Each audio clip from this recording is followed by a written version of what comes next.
So Steph, an emphatic start to your managerial career here at Shamrock Rovers. What pleased you the most about the performance? I think just that everybody worked hard, everybody had each other's back. I think we've spoken about wanting to play really good football, but you have to earn it in this league, and I think we done that the other night. We earned the right to play, and as I said, we stuck to our game plan, and we got to see our individual flair as well. So it was overall a really good performance from everybody. Brilliant, yeah, and I think a noticeable difference for me was just how many players were arriving into the box when our wide players went to the byline. Is that something you'd worked on during the week?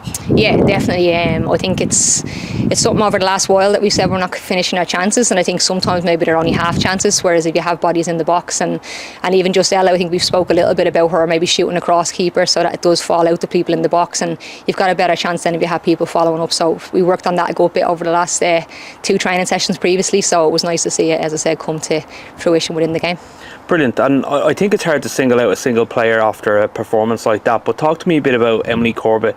A 12-minute hat-trick on the night, and you could just see her confidence grow as the goals went in. Yeah, I was really happy for Emily because I've had loads of conversations with her over the last couple of months, obviously as a striker previously myself, and probably a different type of player to Emily, but I knew once we can get her confidence back, she can be a top player for us. So I think she had a decent start, maybe fell off a little bit. I think maybe it is a confidence thing with her, and I think the other night we've seen her real quality. She's a goal poacher, she's a really good finisher, and I think if we can have her firing on all cylinders coming into these last few games for the season, it'd be great for us. So yeah, I think everybody was happy for her, and you could see that. Yeah, brilliant. And focus turns to Wexford this weekend. A win for us on the day would see us leapfrog them in the table.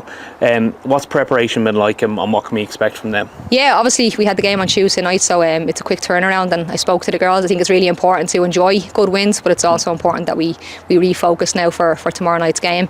Wexford are a very good side, very physical. They have some very good individual players too, so we have to be focused, watch back analysis and be prepared. And as I said, it'll be no good getting that great win on Tuesday if we don't follow up with another good performance, so the girls know that. Brilliant. And Athlone had a great win in the Champions League over Cardiff on Wednesday night.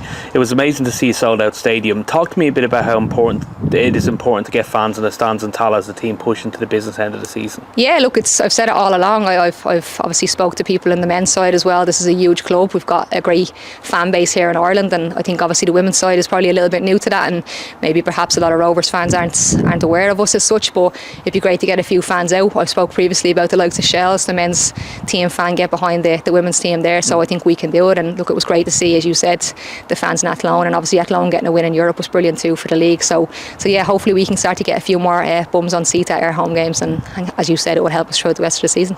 Brilliant. And then finally, is there any team news going into the weekend? No team news. Mel obviously still carrying a little bit of a knock. She's been out the last couple of weeks, but nothing else to. Brilliant. Thanks very much, Steph. Right. Cheers.